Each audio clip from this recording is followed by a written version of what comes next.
I've never been like this, sleeping on the street. My clothes are dirty and old now, full of holes. As I walk with sleeping bag in hand, the weather is bad and I am sad. Will I wake up in the morning or will I not? I will throw at this life all I have got. I try not to beg, but I have to eat. This is life on the street.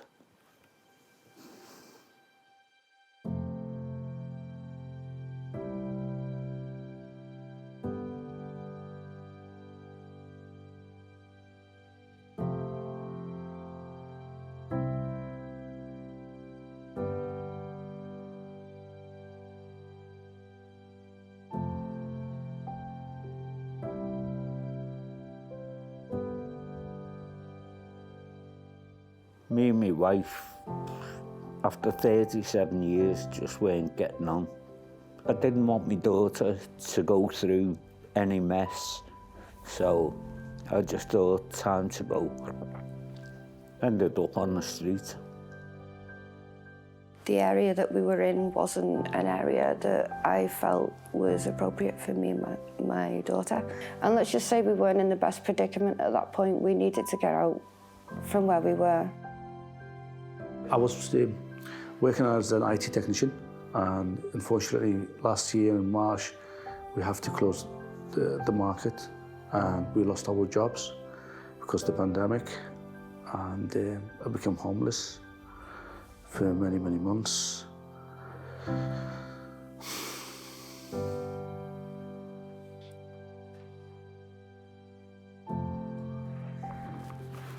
I didn't expect that I'm going to have my kids back. It was rough.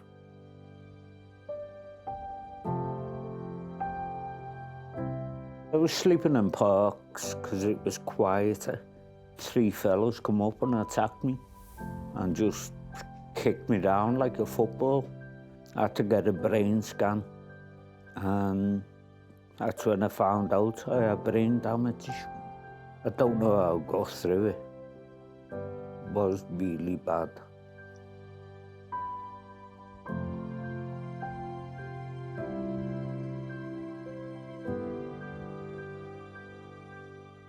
At one point I was so close to giving up, and I was like, no one cares, no one's bothered. Went to housing options in Liverpool, turned up with a suitcase and my daughter, and I just said to them, we've got nowhere to go, we've got no family, what can we do? And the minute I told them like why we needed to get out, they were like, right, come on, we've got you now.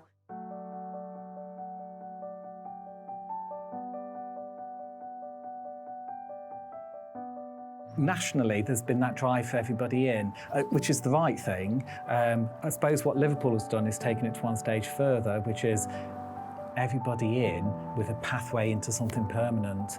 So bringing together housing associations that were bringing their vacant or void properties and actually trying to match it to people and what they needed, where they needed it and how they needed it.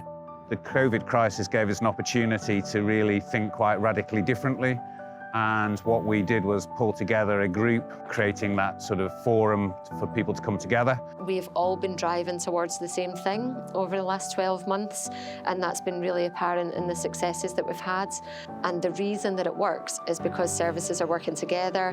Whitechapel on its own couldn't do anything, Crisis on its own couldn't do anything, City Council on its own couldn't do anything, and equally housing associations on their own. But coming together, we could. I was hoping that I can get a place so I can see my kids. They offered me a house. I was like, wow, I couldn't believe it. I cried. I'm like, that's like, yeah, I'm taking it. When they turn around and give you that phone call and go, guess what? We've got you. It is what you need. I can't tell you how amazing that feels. I really can't. Puts your soul back in you. It does. When I met Paula from Onward and seen the flat, I thought, yeah, good enough for me. That was it. Moved in a couple of weeks later. The response was so rapid that we were housing people weeks into them entering into a B&B, which is really groundsbreaking and something that we weren't doing previously. It wasn't kind of like, oh, weeks of discussions and weeks of communication. It was kind of, no, we're behind this. We have to do it now, and we've got to get it right. It took about a week from like just getting a phone call saying from the viewing. It was just over the moon. We were just like, is this really happening? Really? For us?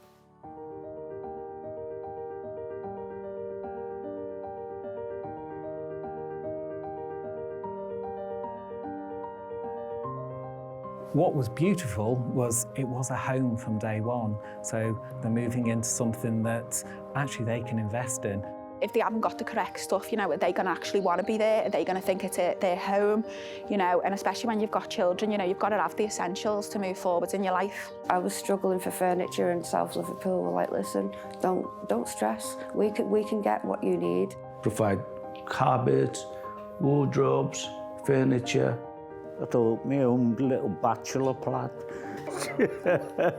When we started this project, we didn't say you can only have one offer, and if you don't take that one offer, then it's tough. We wanted to make sure we were given choice and real choice. So we were having really, you know, good conversations with the applicants who needed rehousing to say, where do you want? If it isn't the right property, if it isn't in the right place, or if they're not ready, they can say no, and it doesn't jeopardise what comes next. Home of their choice, furniture of their choice, and the support to make it work. It can be very scary for them because, you know, it's not just about getting a flat. It's about setting up gas, setting up electric, you know, council tax. And that's where we can come in and go, you know what, we can give you help on this. We can help you sustain this tenancy. Helping them change their GP to one that's close to their home, trying to combat social isolation by seeing if they could get involved in community groups. And all of those little things just make it easier for that person to perceive that house or that home as a long-term solution. We're, you know, 100% behind this, and we will make sure that these tenancies succeed. What we've seen is something which has been unprecedented, and we've managed to rehouse into permanent tenancies over 1,200 people. I don't think there's anywhere else in the country that's achieved anything like that. Living in temporary accommodation for people doesn't allow them to get on with their lives, gives them no security. Equally important to certainly the local authority is the cost, because the cost of putting people in temporary accommodation is phenomenally high. So it's been a phenomenal success.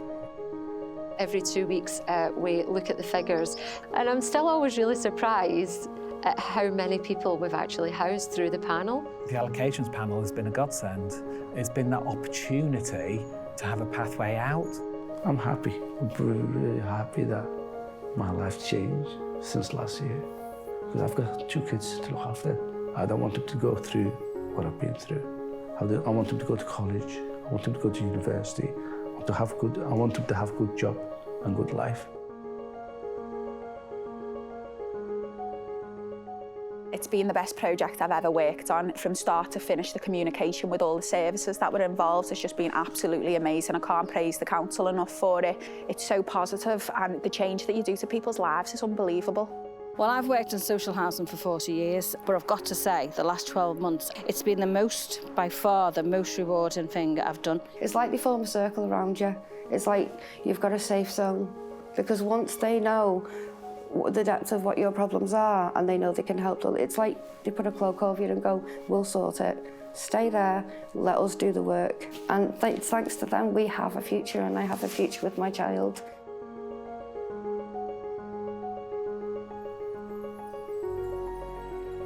Without a home, and all I would say to people who are watching this is, if you didn't have the security of a home, how would it impact on your life? And I think for most of us, it would be fundamental.